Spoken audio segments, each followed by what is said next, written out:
الحمد لله وحده والصلاة والسلام على من لا نبي بعده ولا رسول بعده وهو خاتم النبيين. أما بعد فأعوذ بالله من الشيطان الرجيم. بسم الله الرحمن الرحيم. وإذا سألك عبادي عني فإني قريب أجيب دعوة الداعي إذا دعان.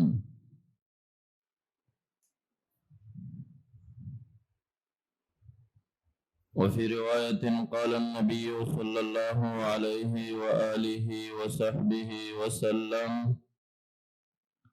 من لم يسأل الله عز وجل يغضب عليه، أو كما قال عليه الصلاة والسلام: إن الله وملائكته يصلون على النبي يا أيها الذين آمنوا صلوا عليه وسلموا تسليما. اللهم صل على سيدنا ومولانا محمد وآله وبارك وسلم وصل عليه. ننهى مسألة متنازع فيها بيننا وبين المنكرين، مسألة دعاء بعد السنة، او دویمه وړه جزیاده دعاء بعد الجنازه. د دې دواړو منځ کې به ضمني فاتحه خوانی او د مړي په کور کې هغه مړي ته دعا کول مخکې د صلات الجنازه نه هغه به هم ثابت شي.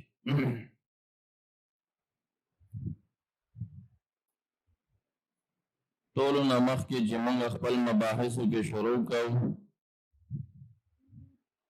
نو ستاسو د خپلو طالبانو د خپلو عوامو سامعینو د ذهن کولولو دپاره دغه تفصیل ذکر کوم چې کومو څیزونو کې د بدعت د راتلو امکان شته دی او کومو څیزونو کې بدعت نشي راتلی او که راشي هغه بدعت مضمونه نه دي. زمونږ استاد اصولیین مامور به لرا دوه معروف قسمونه ذکر کوي چې یو مامور به موقته ده او بل مامور به مطلقه عن الوقت. کما مامور به چې مطلقه عن الوقت وي اغل ته توقید د شارع نه وي، چې شارع توقید نه دی کړی نو توقید تعین او تعین د توقید دلته لازم شو په مکلف باندې. او کوم چې مامور به موقته ده اغل ته یو طرف ته امر شوی، ثانیا د امر د تعمیل او د امتصال وقت معین وي په شرع کې. که مکلف د ځان نه دغې مامور به موقتې ته ټیم وټاکي نو بدعت لازم شي، ځکه کونه غیر شارع شارع شي. اصلا د بدعاتو د قباحت او د ذم او د رد لویه وجه دا ده چې په بدعاتو کې کونه غیر شارع شارع ګرځېږي، کونه غیر شارع شارع ګرځېږي. دې امت باندې د څیزونو لازمولو والا ذات الہ العالمین دی یا محمد مصطفی صلی الله علیه وسلم چې دواړه شارعین دي. بل هیڅ چاته د دې اختیار نشته دی چې هغه په امت باندې قوانین لازم کړي. نو دا الزام د مالم یلزم چې فقها بدعت ګڼي، د دې وجه دا ده چې غیر الشارع شارع ګرځېږي. په غیر باندې یو خبره لازمول د حق د شارع او دغه غیر شارع نه دی، دا حق د دې نه لري چې په چا باندې څه څیزونه لازم کړي، ولو که هغه شیخ د طریقت په مریدینو باندې څه څیز لازمولی نشي بدون د تعین د شارع. کڅا اسباق ورته ورکوي نو دا به درجه د وجوب نه وي، مستحب به یې ګڼي. په دې به د خپل مرید ذهن کولاوي او مرید چې په دوام په هغې باندې امتصال کوي، په مستحباتو باندې دوام ممنوع نه دی، خو عقیده به یې دا نه وي چې دا امر لازم. نو یو مامور به موقت شوه او بله مامور به مطلقه عن الوقت. مامور به موقته هلته توقید د شارع نه وي. که مکلف بنده ځان نه ټیم وټاکي نو غیر شارع به شارع وګرځېږي. د قباحت د ذم د علت چې کوم علت دی هغه به منځته راشي، او کوم چې مطلق عن الوقت ده هغلته توقیتات او تعینات په مکلف وي. مثال لپاره د مامور به مطلق عن الوقت لکه تلاوت القرآن. تلاوت القرآن د ماموراتو نه دی. اقرأوا ما تيسر من القرآن کې امر په شوی. توقید دلته د شارع نه نشته، نو چې هر کله د شارع نه ټیم تعین نشته نو د ټیم د تعین ده د مکلف او د ممتصل کار. ته چې کلم تلاوت کې او د کمې سفارې کې او د کم صورت کې دی کې بدعات نه لازمي. که ته اوس شلبان دی 7 بجې په شلبان دی 7 بجو کې تلاوت شروع کې او د هرې سفارې شروع کې نو ته به ممتصل د فقرأ ما تيسر من القرآن ګرځېږي. هغه امر باندې ته امتصال وکړه. هر چې دغه مرتبه فرضي ده د امر ده او د وجوب ده خو داخل الصلات کې ده. هر چې خارج د صلات نه دی نو تلاوت مستحب دی، غم دی نه ثابت دی. دغه استحبابي امر کې ته ممتصل ګرځېږي که ته هر وخت کې تلاوت، که ته یې د ورځې کې که ته یې د شپې کې. دا مامور به غیر موقته ده. دا شانته صدقات دي. انفقوا من قبل ان یأتی احدکم الموت. خیراتونه وکړئ مخکې د راتلو د مرګ نه. ستا دا ټولې زمن د عمر یې وګرځو ټیم د څه شي ده؟ ادا د نفقاتو، ورځې که شپې. ته هر وخت کولی شي چې خیرات وکړي. په دې کې په بعضې وخت کې صدقه کولو ته که څوک نسبت د بدعت کوي، ناپوهي د هغه ده په اصولو خپلو باندې. ته په مامور به غیر موقته کې توقید ستا کار دی چې ته کله توقید څه مامور به موقت دي. د موقت دپاره مثال لکه منځ اقیم الصلاة کې بیا امر شوی دی. ان الصلاة کانت للمؤمنین کتابا موقوتا کې د شارع د پانه تعین د وقت راغلی. دغه 5 وختونه چې شارع ټاکلی دي دینه عفو ته بل څوک ټیم نشي ټاکلی. که یې وټاکه نو بدعتي دی. په دې ټیم چې څوک د سهار لمونځ کوي تپوس ته وکړه چې وختي کې که قضایي.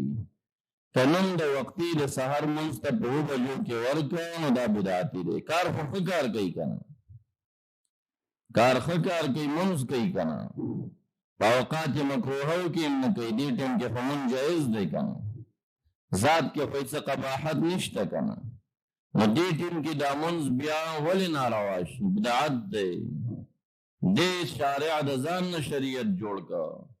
شارع دا ټیم نه دی ښودلی او دی یې ښایي. ولې دا مامور به موقته وه، توقید د شارع نه و، د بل هېڅ چا توقید پکې دخل نه لري. که یې وکړه بدعت لازمیږي. دا شان من جمله د هغې نه صوم رمضان. کتب علیکم الصیام سره فرضیت دی. شهر رمضان الذي انزل فی القرآن یا من شهد منکم الشهر فلیصمه سره تعین د وقت دی. که څوک په بله ورځ باندې رمضان روژه نیسي وایي دا د رمضان په نیت نیسمه، دا بدعت دی. اجر نشته، بدعت اخته دی. دارنګې حج دی. نو حج دا د مفروضاتو نه دی. اتم الحج والعمرة لله، لیکن الحج اشهر معلومات، شوال و ذی القعدہ و عشر ذی الحجہ. کدی ایامو کی صبح حج تلاړ شي او ټول ارکان د حج په ځای راوړي، نو دی منتصل د اتم الحج نه ګرځېږي بلکې لا بدعتي ګرځېږي. خلاصه دا چې په مامور به موقته کې توقیت مکلف ته نه سپارلی شوی د شارع نه وي، د ځان نه توقیتات مستلزم بدعت لره دي. په مامور به مطلق عن الوقت کې توقیت د شارع نه نه وي سپارل شوی مکلف ته وي، که هغه هر ټول باندې ادا کوي بدعت نه لازمیږي. یاره که دې اصل پسې تاسو لاړئ په دعا بعد سنه کې به تاسو هېڅ دلیل تم په ضرورت پیدا نه شي. هغه مقابل جانب نه به دا تپوس کوئ چې دعا بعد سنه تاسو مامور به ګڼئ که غیر مامور به. کوئ ویل چې غیر مامور به ده، ادعو ربکم تضرعا وخفیه سره دعا د مامور به نه ګرځېدلې ده. اوس بیا تپوس وکړئ چې مامور به په غټ تقسیم سره دوه تقسیمه شوې ده، مطلقه عن الوقت موقته. دا مامور به موقته ده که مطلقه د وقت نه ده. که دا ویل چې موقته ده نو توقیت د شارعانه ثابت کا، توقیت د شارعانه ثابت کړه. لکه مونږ په مانځه کې، په حج کې، په رمضان کې ثابت، ته په دې کې توقیت د شارعانه ثابت چې هغه ټیم سره روا شي د هغې نه اخواته یو څوک ممتصل د امر د ادعو ګرځي بدعتي شي. که تا نه تپوس کوي چې ته یې غیر موقته ګڼې او تعمیم د وقت ورته ثابتین مطلقه یې ګڼې، تا لره څه دلیل دی؟ نو اولین دلیل چې تاسو سره مذکور دی اجیب دعوت الداعی اذا دعان، دا دلیل د اطلاق دی. قبلون دعا د دعا کوونکي اذا دعان، کله چې ماته دعا کوي، نو دا اذا د عموم الاوقات دپاره ده. دا دلیل د دې شو چې کم وخت کې څوک دعا کوي رب کریم قبلوي. په دعا کې اوقات مکروهه د سره شته نه دی.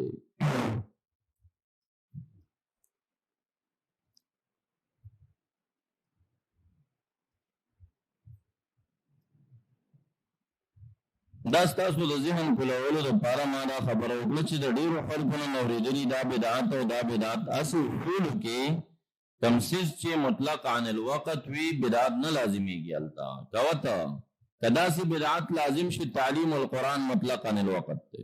تعلیم القرآن دا مطلق عن الوقت دی. خیرکم من تعلم القرآن وعلمه، او په تعلیماتو باندې اوامر موجود دي، خو مطلق عن الوقت دی. که څوک په کم ټیم کې تعلیم القرآن کې بدعتي نه دی.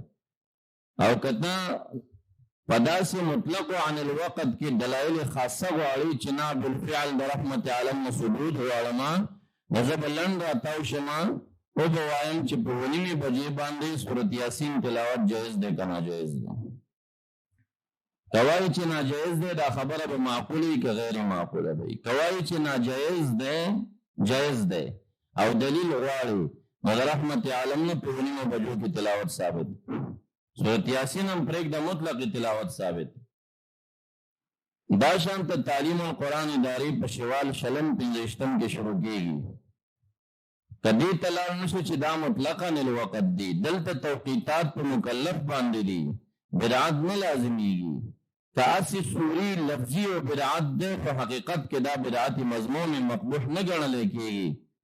که دا ونه وایي نو یو څوک به اعتراض وکړي چې د مدارسو کم طرزونه دي په شوال شلم 15 کې چې آغاز د تعلیماتو کوي بدعت. یعنې موږ دا د نبي علیه السلام نه ثابت کوي چې په شوال کې درس شروع کړي، خو نه یې دی کړی.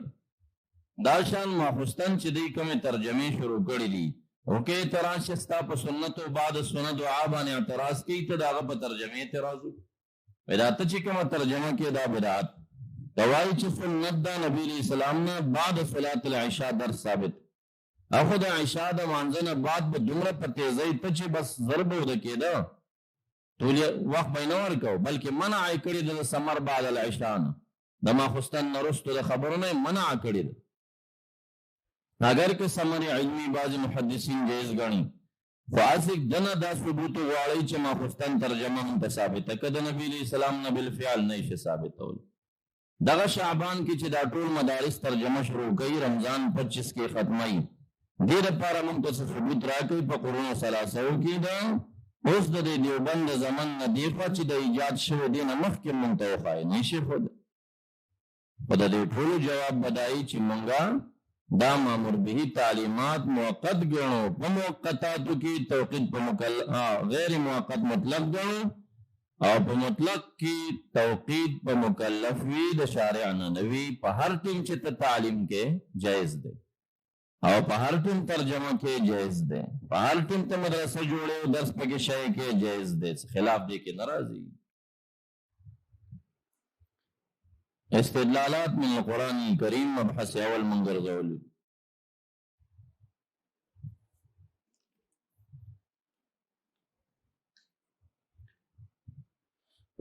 سورہ بقرہ آیت نمبر 1 زمان یو کال دلتا مناظره کورسو دا 400 دینا دا یو طالب ملمر آغلی و مدرس دا لغمان و ملاو شپینا وقت کی برچت کی شور خیجی مایسا مسئلہ دا ملمر آغلی طالبانو سر مناظره شروع کرد زور علم و سکین آستم داسی متعصب شان انسانو منون کم نو اباحسم ورسر فضلو لکه مناظره و بحث نکو سی مجادله مکابره نو طالبانو سیو کی انتظام ستړي کړي نو ما ورته لنډ وی چې ته دعا مامور به غني که غیر مامور به وی مامور به غنو مهتا خو اصول ویل حسامي وغیرہ دا مطلقه ده که موقته ده سړی سوچ کې شام ویسه مقصد ده مقصد دا که مطلقه وی توقید په ما باندې ده چې زه کله کوم نه بدعت ولی شو که موقته وي نو توقید ته وخایه سړی خو پوه شي چې که اوس ورته مطلقه وایم دلته خو مې راګیری وي نه دا خو موقته ده مې دلیل د موقته راکړه وی نبی اکرم صلی اللہ علیہ وسلم فرمائی چې تاسو کله مسجد ته دننه کېږئ نو دا دعا وکوئ چې راوځئ دا دعا وکوئ باتروم ته ځئ دا دعا وکوئ راوځئ دا دعا وکوئ دا توقید شو که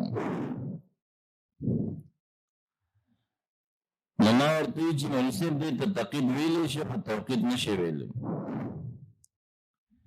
دا نبی اکرم صلی اللہ علیہ وسلم تمکین ښودلی په عند مکان یې کړی دی په عند وقت یې نه دی کړی سوچ پوکا وینا دا توقید میں توقید تعین الوقت تا وی وقت ندو خودلے مکان خودلے زدی کو کنا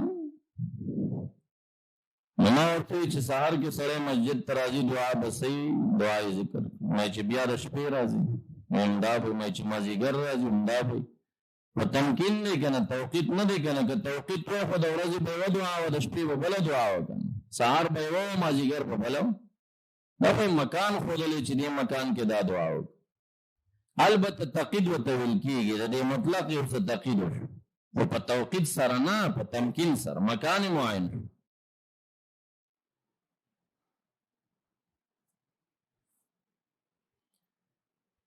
بیا یې شور جوړ کړه نو بیا مې ورته ویل ښځه زه تا نه تپوس کوم ځه دعا جایز ده که ناجایز ده که جایز دي دا طالبانو څه چیړ ولې کوي وینا دا جایز نه ده میں غیر جایز ده یا میں خلاصه خو به دې ویلي غیر جایز هم قسمونه لري حرام هم قسم دی مکروه هم قسم دی دا کوم قسم غیر جایز وی دا مکروه ده میں مکروه زمون شریعت تعریف ښودلی مکروه فقها څه تعریف کوي وی دلیل ظنی کې نه ثابتوي میں دلیل ظنی څه شي ته وایي خبر واحد ته وایي میں مونږ ته وښایه نه مکروه ورته وایي دلیل ظني باندې نه غواړي نه موږ ته وښایه دې ټولونه شروع کړو دا نبي علیه السلام نه ده کړې دا نبي علیه السلام ما ګورت دا نه کول وجودي دي که آدمي دي وی دا آدم مې دلیل موجود د شی ته ویل کېږي وجود د شی لره فرع ثبوت د مثبت له وي ته بل ته په یو شی وجود ورکوي نو خپله خو به آدمي نه وي که نه آدم څنګه دلیل ګرځوي دلیل خود سی یو شی چې هغه بل ته ثبوت ورکوي نو خپله به څنګه ثبوت یې نه وجودي بني نو دلیل پیش کا وجودي دلیل پیش کا دا مو ادا نه ده کړي مې دا پیش کا زمون تا چې یو صحابي ویلي چې نبی علیہ السلام دا عمل نه دی کړی دا وخت مونته روایت العدم پیش کا چې یو صحابي د عدم روایت کړي دا روایت العدم عدمی نه دی دا وجود لري خپله او یو عدم الروایه دی چې په یو څیز کې روایت وینا دا عدم الروایه دا عدم محض دی عدم محض د سره دلیل نشي ګرځېدی د سره دلیل نشي ګرځېدی ځکه وجود نه لري چې وجود نه لري نو دعوه به څنګه ثابته کړي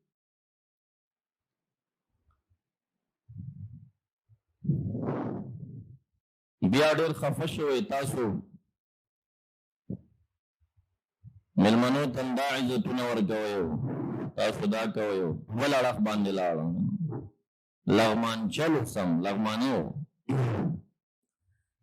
نو ما ورته وویل چې ګوره دا خو شور تا جوړ کړي وو ته ځان تعلیم وایي مدرس وایي دا طالبان دي دې عقاید خرابوي راځئ زموږ ادارې ته دلته مې اوس هم تا سره ډېر قدر درکړو چې دا بل څوک و نو موږ پکې ټکونه اچول دي دا ته ما ډېر خوشحاله سه چې موږ ستا ډېر قدر کړی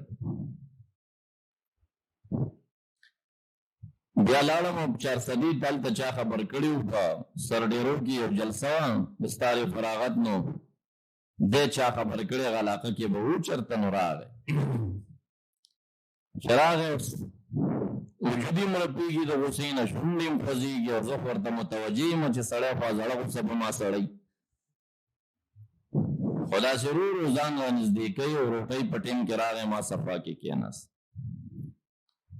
مې زه به اعتراض نه کوم خو ځان پوهوم وجودي مړپېږي ما ورته وخندل مې ځان لږ داسې استقامت کنټرول کې کوو که خیر دی دا خو علمي خبرې دي مطابقو سره تایی پی نورم روٹ راوسته حلچ پی نورم زیاد شو وی چې دا د علم غیب خبره تاسو کوئ مولا علی قاری صاحب لیکلي دي چې مخلوق ته څوک علم غیب ثابتوي کافر کیږي د بحث خپله طریقې نو ما خو د سره مناظره نه کوله چې دی مې غلی کو مې دا کفر مې قطعي دی که ظني دی وی قطعي دی میں امر قطعی پس ثابتی دلیل قطعی بان میں قول دا مولا علی قاری صاحب دلیل قطعی استا پنش چی کفر پہ ثابت ہے سڑی ٹوپینا بیا شروع لغو سر تب مولا علی قاری صاحب نہ مانے تب میں گورا زی مانما فبولوحیت نا اللہ ہی نہ مانا تب مولا علی قاری صاحب نہ مانے میں بس نہیں مانما پیغمبری نہ مانا تو ہمارا تپوسو کو جزی کم رتبہ کے نہ مانا زه منم یو مقلد فقيه او تقلید د مقلد غټ هلاکت دی چې څوک د مقلد تقلید کوي د خپله خبره چې قال ابو حنیفه پکې نه قال ابو یوسف پکې نه ما ته هیڅ اهمیت نه لري زه خو د مقلد نه یم زه خو د احناف او د حنفیت ټول مقلد یم وی نو څه دلیل دی تا سره په دې باندې ما د خالق نه سوا هیڅ چاته هم دغه علم ثبوت شرک دی چې بس ما علمناه من لدنا علما زاد المسیر کی ابن عباس سے ترجمہ کئی اے علم الغیبان من خضر علیہ السلام تا علم غیب ورکڑو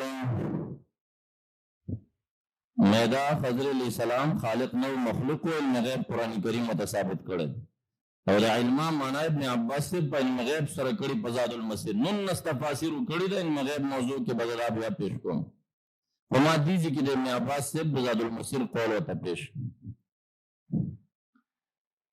سڑے دمرا گرم شوی چی نا منگ با دا مولا علی قاری صاحب دا قول نسو جواب کو من پا احناف یو کنا میں تو ورپسی روانی جوابونا تی کوا زور پسی روان نیم نو جواب سر پاراو کنا ما ویلی دی چی مولا علی قاری صاحب دا خبر گڑی دا البتا تا زدو کا عناد دیو کا تا دا بحث اول نویل ززان کوئم و رستر شور جوڑ کا سخلق نورم پزان خبر کرو نماسی تا دا علم اندازہ کرو چی دا غری اندازہ دا و دا غری علم دے ٹول کنا تا سر ما بحث نکولو پدی موضوع مولا علی قاری رحمت الله علیه قول ته الحمدلله مخکل محمل لټو دا هغه مقصد علم ذاتی کلی دی څوک داسې وایي که چا دعوه وکړه چې زه په غیب پوهېږم داسې الفاظ هغه وایي چا دعوه وکړه چې زه په غیب پوهېږم نو دلته نفي د علم غیب ذاتي ده کلي ده یو سړی ځان ته علم خپل ثابتوي عطا من الله نه ګڼي دغه او چې کوم عطا من الله یې په هغې منځ کې ډېر څیزونه توسط کې راځي د جبریل علیه السلام د وحي امکان شته تلقي بالقلب من الله شته رؤیا منامه حسنه پکې شته دي فراست شته شرح صدر شته ډېرو طریقو باندې راځي حصول کېږي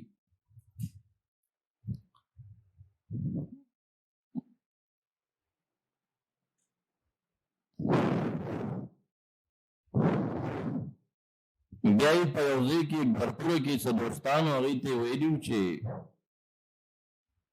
زه یې ورته یاد کړی مو ده سره ما مناظره په علم غیب وکړه او بیا یې ما نه معافي وغوښته او معافي په آخره کې ده غوښتې وه یقین وکړئ د رب په ذات معافي وغوښته صاحب تاسو خفه نه شئ ستاسو ډېره ښه رایه ما خوښه شوه دا الفاظ یې آخره کې وویل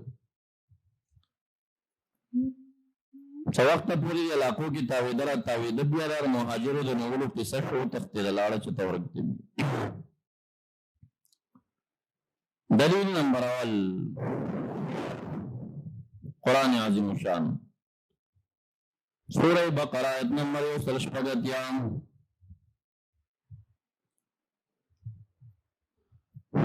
وَإِذَا سَأَلَكَ عِبَادِي عَنِّي فَإِنِّي قَرِيبٌ أُجِيبُ دَعْوَةَ الدَّاعِ إِذَا دَعَانِ یا رسول اللہ کلچی تپوس کے استانا عباد زمان بار زمان کے فلفظ دا قریب ربنا فنناجیه ام بعید فننادینی جواب ورکاچ فإنی قریبا شان نزول نپتا لگی چی تپوس تشو تپوس دا شو قریب ربنا فنناجی ام بعید فننادی جواب ورکچ فإنی قریبا دعا کے جہر نہ خفیہ افضل ادعو ربکم تضرعا و خفیہ دلیل لري اجتماعی دعا کی بیا چې خلق پی امین ویلی شي جواز شته د رفعی قبل دعوت الداعی دعا دا دعا کون کی اذا دعان کلم چې ما ته دعا کوي تاسو د قرآن عظیم الشان واړوئ اذا سالک عبادی عنی فإنی قریب دیزی سره به تاسو څه وقف پیدا کوي استحبابي اجیب دعوت الداعی اذا دعان دا وقفونه ولې رالل دا هم لوی امامانو لګولي دي وقف لازمه چې کمزې کې راشي هغلته اکثرا مقولة العبد د مقولة الله نه بله شوي که ته ونه درېږي نو تمام مضمون خرابېږي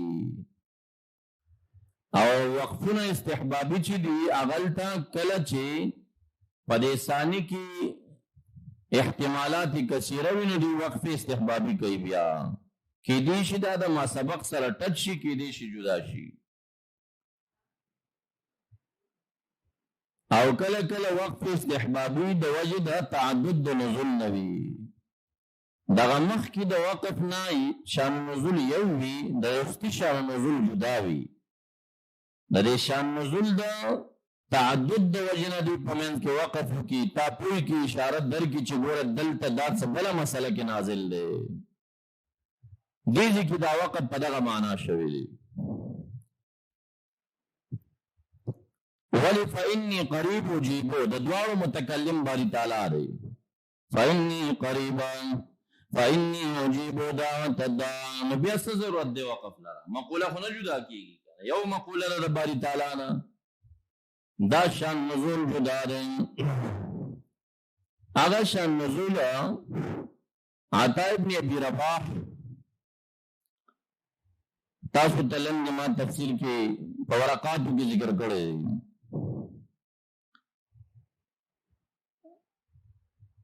چې یو اول شان نزول دا دی چې دوبای بن کعب پر روایت سره قال قال المسلمون یا رسول الله قریب ربنا فنناجی ام بعید فننادی. دا حواله در منصور دا درم جلد 285 صفحه. فانزل الله واذا سالك عبادي عني فاني قريبا. واخرج وكيع وعبد بن حميد وابن الجرير وابن المنذر وابن ابي حاتم عن عطاء بن ابي رباح انه بلغه لما انزلت دتا دارو اترا سیدلنی چار کله نازل شو وقال ربكم ادعوني استجب لكم. آیت نازل شو چې سورۃ غافر شپیتم نمبر آیت. قالوا صحابه عز کی لو نعلم ای ساعه ندعو. کاش من پوشی ہوئے چې خالق نکم تم کی دعا کو. نتعین دا وقت سوالیو کو.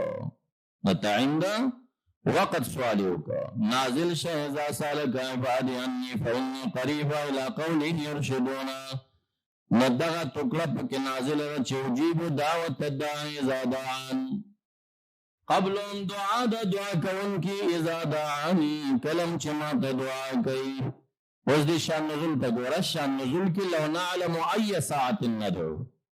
کاش من تپتوین لوی شرطی ندی لوی تمنائی دی جزا نگوڑی.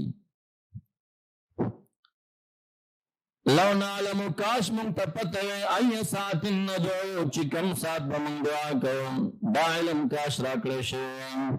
جواب داغو جیب دا تدا قبلون دعا دا دعا کون کی لا دعانی کلم چماتا دعا کئی کلم چماتا دعا. صحابہ کرام سائلین دا تخصیص الوقت تی. آیت کی جواب دا تعمیم الوقت. آیت دلیل دا دیشا چی دعا دا مطلقاتو ندا پا وقت. دعا دا مطلقاتو ندا پا وقت کی.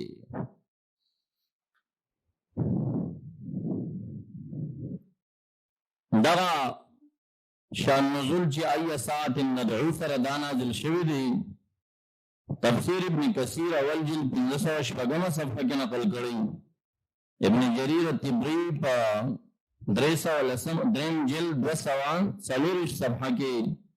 فتح قدیر دا شوکانی اول جلد 263 صفحہ ورقاتو کی پراتری. تیسیر العلی القدیر لاختصار تفسیر ابن کثیر اول جلد 98 صفحہ کی ذکر کری. شان نزول میں دیر پر رواخر سے چی تاف دا طریقہ دا اخذ واضح شی. چی دا دو سوال کرے دے چی منکل دعا کوئی تخصیص واری توقیت واری. آیت کی تعمیم دے اطلاق دے چی وقت دے تنشت دے. کلم چی تاسو کوئی ربی کریم بے قبلی فا استجماع دا شرائطو سران چی مطلب او دس بہتر دے قبلی تناست بہتر دا رفع دے دیو عند صدر پکی دا توسلات دی پسلحاو باندے غب پکی دی دا صفائی دا باطن دا محرماتنا دیر سجن دنو آغی سر بقبلیگی کانی نبقبلیگی.